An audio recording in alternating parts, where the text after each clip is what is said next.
इजरायलले शनिबार बिहान अचानक इरानमाथि आक्रमण गरेपछि मध्यपूर्व खाडी राष्ट्रमा युद्ध विस्तार हुने खतरा बढेको छ। यदि यो युद्ध मध्यपूर्वमा विस्तार भए त्यहाँ कार्यरत करिब 17 लाख नेपाली कामदार प्रत्यक्ष प्रभावित हुनेछन्। अमेरिका र इजरायलले आक्रमण गरे लगत्तै इरानले पनि प्रत्याक्रमण सुरु गरेको छ। अन्तर्राष्ट्रिय मिडियाहरूका अनुसार इरानले इजरायलमाथि मात्र होइन, खाडी राष्ट्र United Arab Emirates, UAE, Saudi Arabia, Qatar, Bahrain र कुवेत स्थित अमेरिकी सैन्य बेसमा एकसाथ मिसाइल आक्रमण गरेको छ। यूएई को अबुधाबी र दुबई, कतार को दोहा, साउदी को रियाद लगायतका स्थानमा ठूलो विस्फोटको आवाज सुनिएको अन्तर्राष्ट्रिय मिडियाहरूले जनाएका छन्।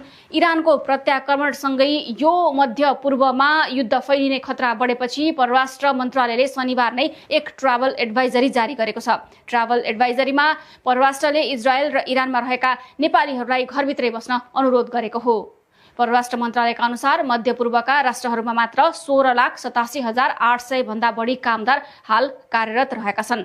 युनाइटेड अरब एमिरेट्स यूएईमा 7 लाख, साउदी अरेबियामा 3,84,000, कतारमा 3,57,000, कुवेतमा 1,85,000 र ओमानमा 25,000, बहराइनमा 28,000, इजरायलमा 8,000 र इरानमा 8 देखि 10 जना नेपाली कार्यरत रहेको परराष्ट्र मन्त्रालयको तथ्याङ्कले देखाएको छ।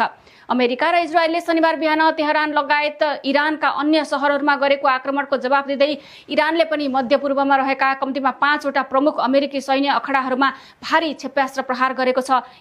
अमेरिका र इजरायलले शनिबार बिहान अचानक इरानमाथि आक्रमण गरेपछि मध्यपूर्व खाडी राष्ट्रमा युद्ध विस्तार हुने खतरा बढेको छ। यदि यो युद्ध मध्यपूर्वमा विस्तार भए त्यहाँ कार्यरत करिब 17 लाख नेपाली कामदार प्रत्यक्ष प्रभावित हुनेछन्। अमेरिका र इजरायलले आक्रमण गरे लगत्तै इरानले पनि प्रत्याक्रमण सुरु गरेको छ।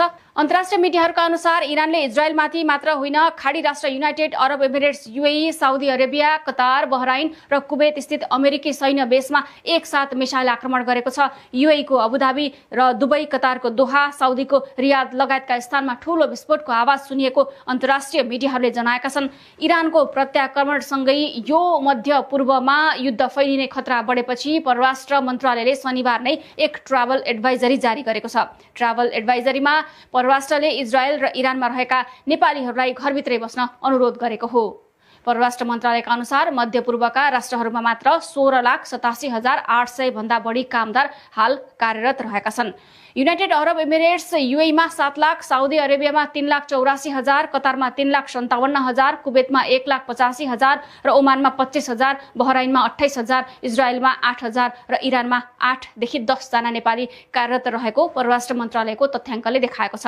अमेरिका र इजरायलले शनिबार बिहान तेहरान लगायत इरानका अन्य शहरहरूमा गरेको आक्रमणको जवाब दिँदै इरानले पनि मध्यपूर्वमा रहेका कम्तीमा 5 वटा प्रमुख अमेरिकी